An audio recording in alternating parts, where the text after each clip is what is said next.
Une femme s'allonge sur le dos au bord du lac et met sa main blessée dans l'eau. Un banc de poissons bleus vient nettoyer sa blessure. Le traitement du poisson est si agréable. Il lui enlevait toute la fatigue de son corps jusqu'à ce qu'elle s'endorme. Mais elle ne s'en rendit pas compte. À ce moment-là, un homme étrange nagea sous le lac.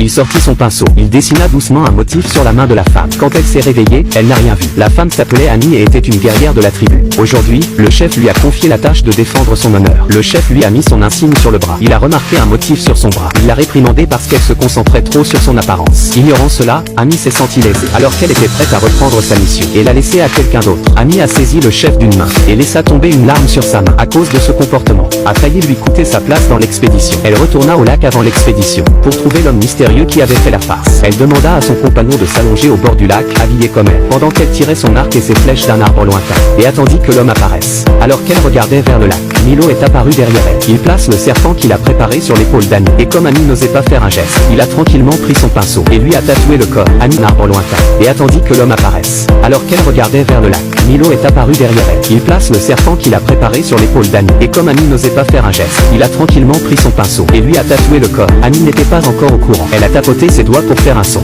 Elle a attiré le serpent vers la pointe